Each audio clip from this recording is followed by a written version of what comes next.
Hey friends, this is the Miss Wolfie from our half acre homestead. Well, my power kept going out today, so supper is at like 8:30.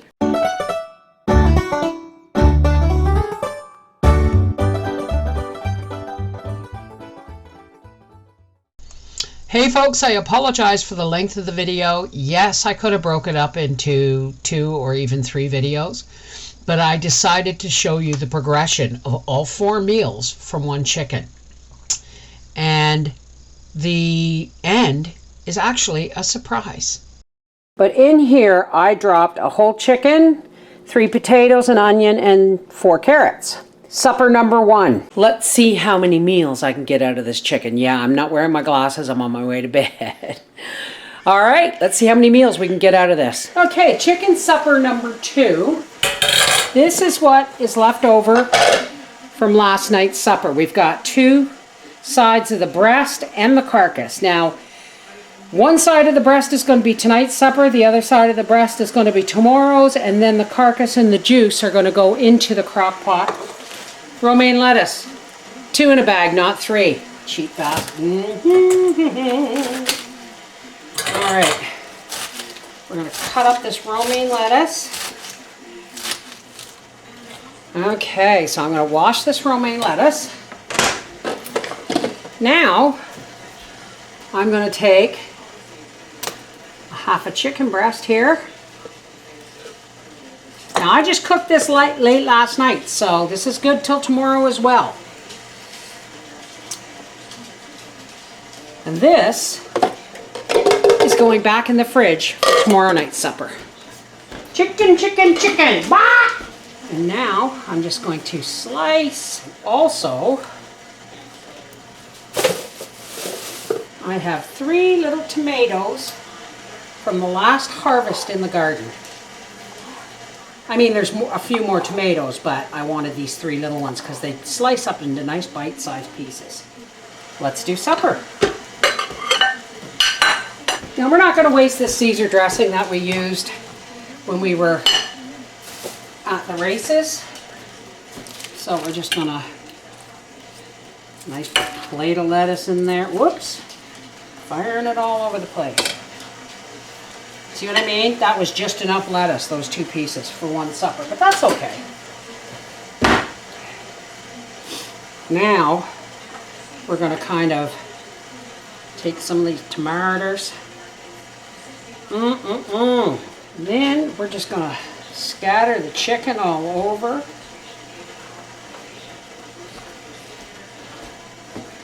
Okay, so a little bit of creamy Caesar on there.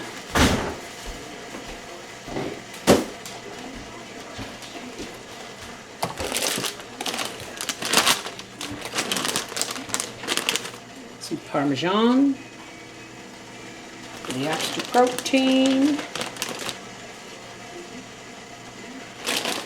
And just for some added crunch, a few little pumpkin seeds. I love adding seeds to stuff. Pepper, and away we go. And that is chicken supper number 2.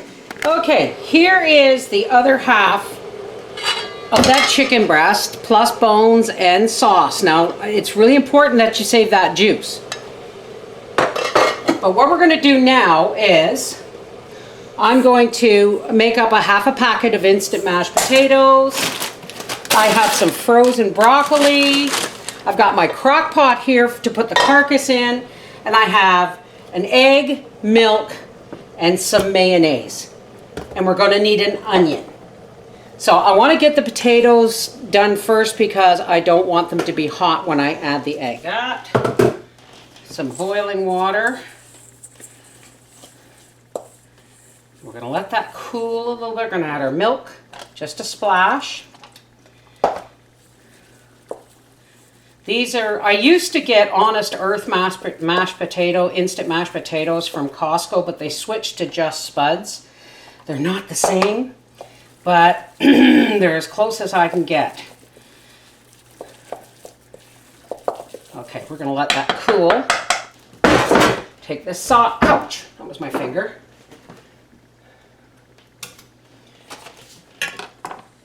Now here's our crock, our saucepan for the gravy, because that's what that gel is going to be. I'm just going to take, see that?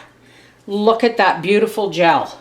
We're just going to peel that gel off. Take any bones. That's our gravy base, folks. That's why it's really important that you save it. Okay, that's going into the crock for soup.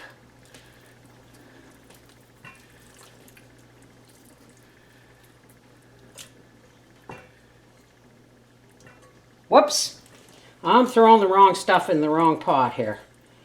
All right, this is for gravy. Don't be concerned about how little you actually have of this jelly gravy. It's going to go, that jelly juice is going to go a long way. That is meat. That is bone.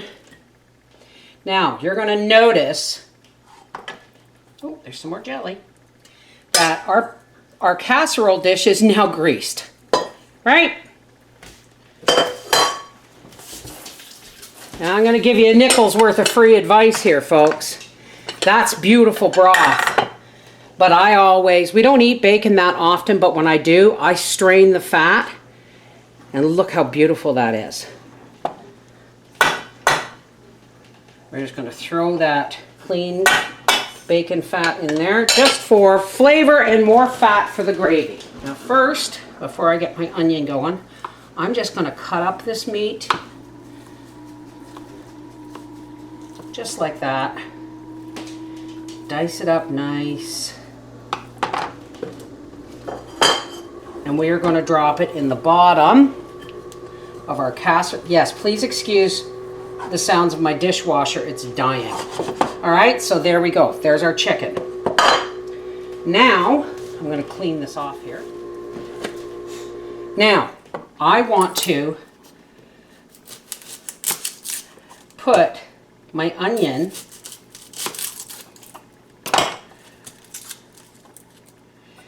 in with the gravy. Why? Because I want to cook it a little bit, because there's going to be, even though the broccoli is frozen,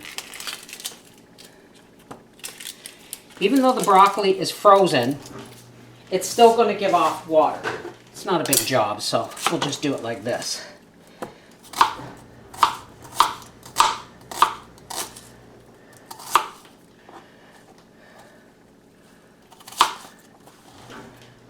And we're just going to drop that into the pan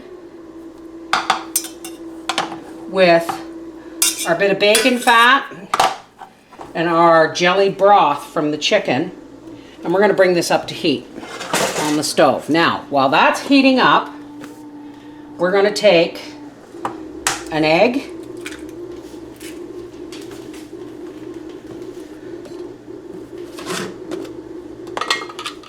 a spoon of mayonnaise, some of my nice home Italian seasoning, garlic, because we love the garlic. I'm not going to add salt to this. Why? Because the mayonnaise is quite salty to begin with. So, let's just kind of whip this all together. You notice how I left the potatoes fairly dry because I knew I was adding an egg and mayonnaise. All right. Now, while that heats up, I'm just going to take a bag of broccoli. Oh, Gracie, you're not getting any chicken. And I'm just going to dump half the bag into there, just like that. Now, I've got maybe a half a cup of cold water here. I've got about a half a cup of cold water here. I'm going to add about a tablespoon and a half of flour. And I'll mix that up real good. And boom, right in there. We're just going to continue to cook that until that becomes gravy. There we go. Look at that. Okay. Now we're just going to take our gravy And it's nice and thick. You want it nice and thick.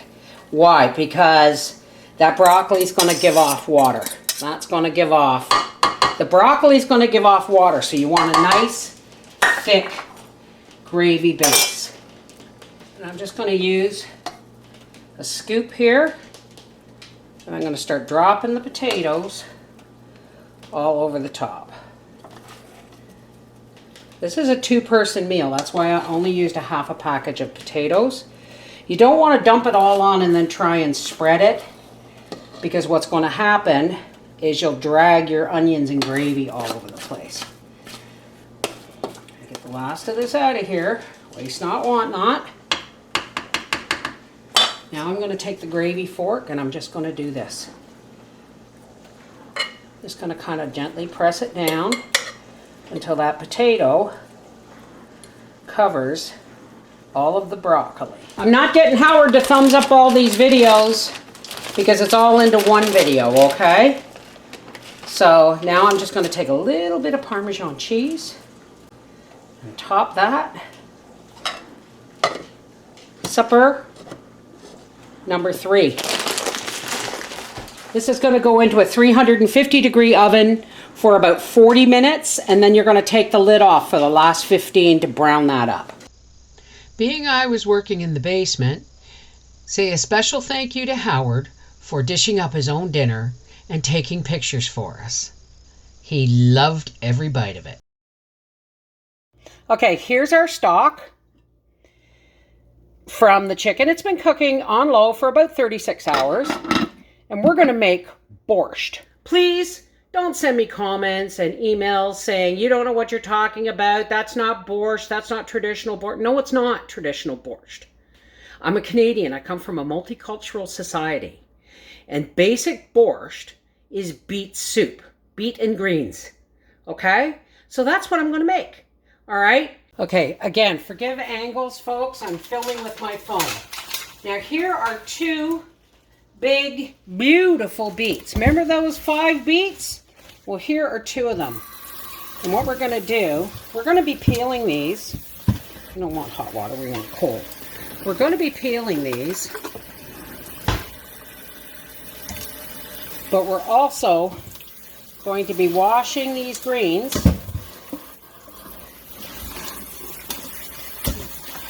for some to use in place of, some people use cabbage, but the beet greens are like spinach, okay?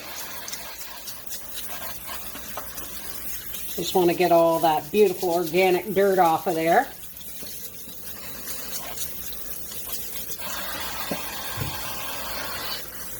Oh, this will start to split.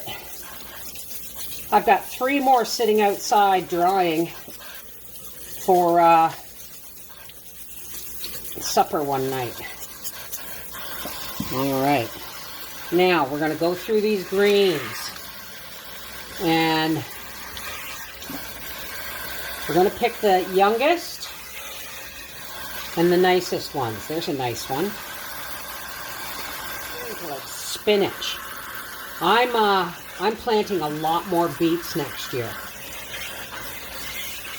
All right. That looks like a good amount of beets and beet greens. All right, let's get chopping. We're going to take out these bones. You might want to break them up because there's meat in there, right?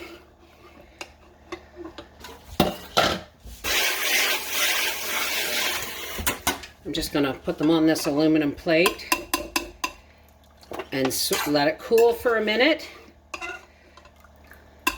And then I will pick the meat out, but just make sure we get all the bones. Right? Now look, isn't that a beautiful broth? All right, let's start getting our veg ready. Dehydrated carrots, because I'm going to be getting fresh soon, and these are from last year. I'm going to be adding some vegetable broth just to give us more body. Now, first things first.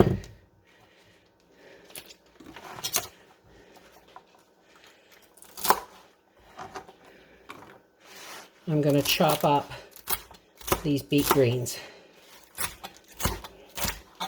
Like I said, some people use cabbage, some people, I'm going to throw a couple of tomatoes that I've got in the freezer in here.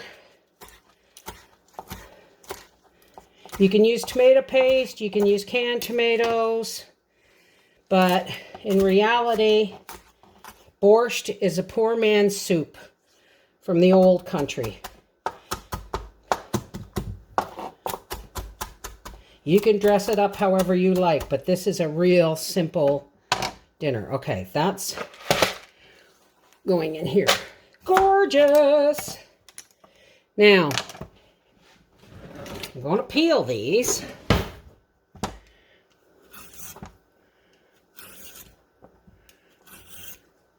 Now, if you were cooking these beets for supper, you would leave the skins on.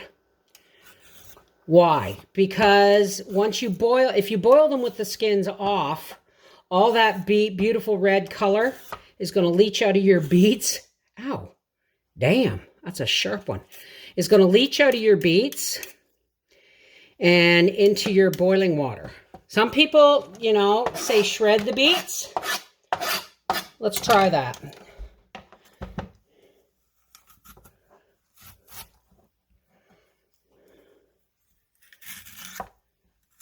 This is one of those fancy peelers. All right, that's going to be a pain in the butt. I'm going to use the smallest setting on the Chop Buddy. I do not have all day. I'm going to put the smallest setting in here. I don't have all day to shred beets. 2 onions, 2 potatoes, garlic. Let's do. You be careful with these blades. They're bloody sharp. I grabbed one of the blades and it cut right into my finger. So be careful. Here are the vegetables going into our borscht. We have potatoes, onions, beets, beet greens, and dehydrated carrots. Now watch the magic happen.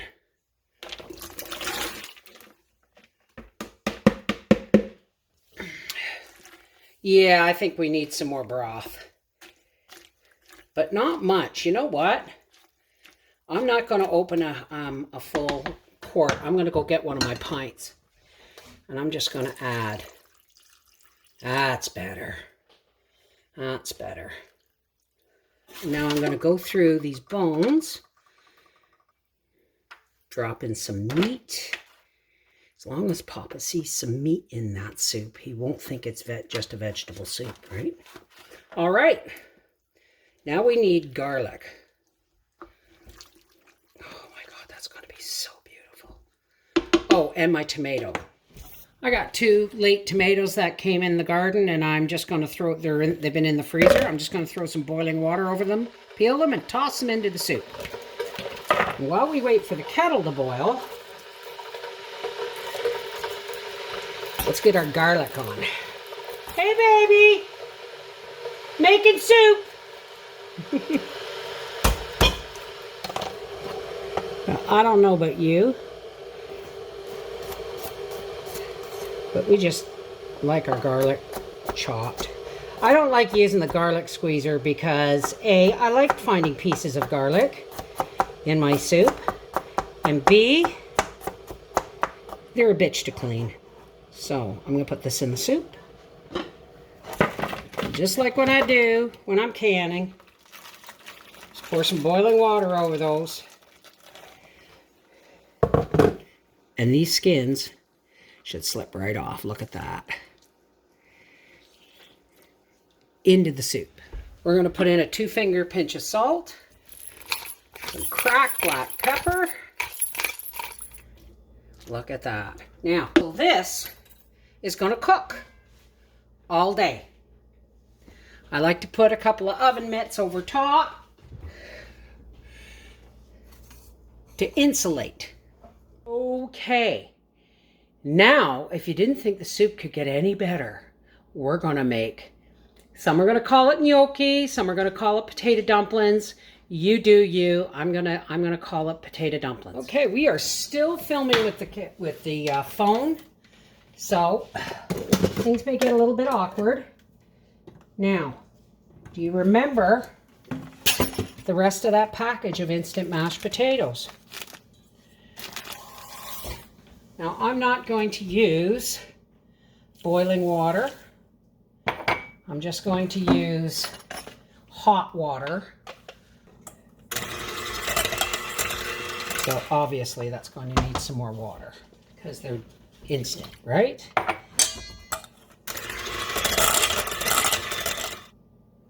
I'm going to add about 1/3 cup of flour and mix that in nice and slow.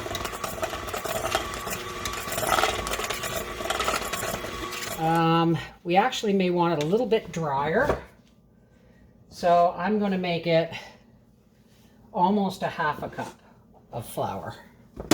There, I'm going to add a 2-finger pinch of salt, some pepper. You want garlic in these? Garlic always, eh dear? It's good for your blood pressure. I'm going to put in a little bit of garlic. That's optional, guys. You don't have to do that. It's just, you know, that's the way we are. Now, we're going to slowly mix this. Can you see this, dear? What I'm doing? Yep. Okay, good. Now it's nice and dry and crumbly. Thanks for dinner. You're welcome, darling. Back to lunch. Back to work. Yeah, back to work for you. All right, in goes the egg.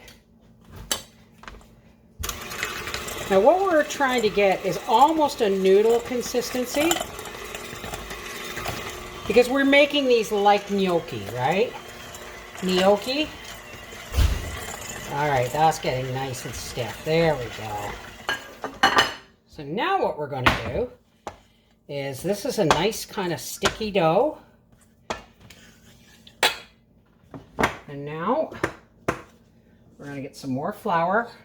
Now you can do the traditional lines on the gnocchi if you want, but I am just making these quick.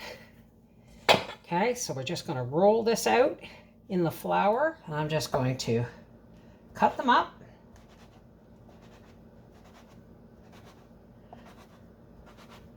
You kind of want them all roughly the same size, and then I'm just going to give them a thumbprint. Okay? And I'm going to drop them in the pie plate over here. This is so that they're not thick and chewy, right? So that they cook all the way through. Now you can put something in those if you want. I'm just making noodles. Okay, I'm going to put these dumplings in the fridge to firm up, and then I'm going to make some more and put them in a tub for the freezer. I don't want them all stuck together so that, you know, their weight is making them one glob. So now I'm just going to do this.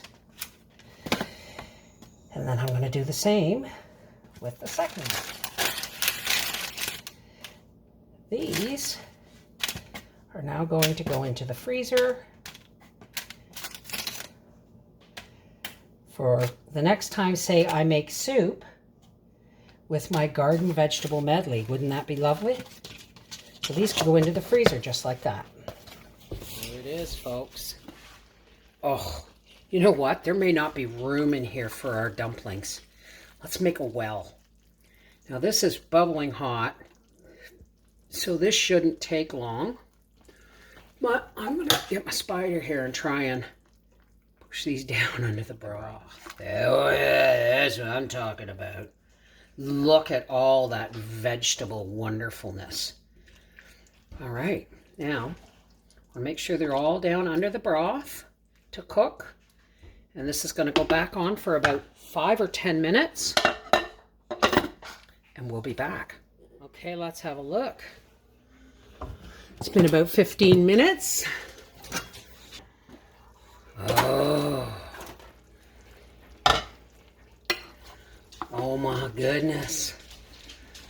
This is not just chicken soup.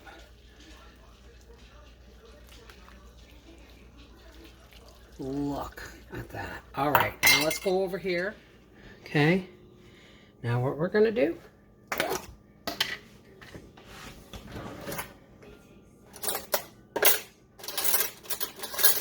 is we're going to take a nice big dollop sour cream. That's not enough. There, that's what I'm talking about.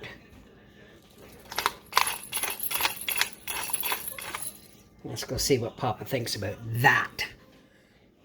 Your borscht, sure, sir. My burster. Gracie, back away. Your side's still bugging you bad? Oh, yeah. Gracie, back off. You might want to mix that in. It's hot, baby.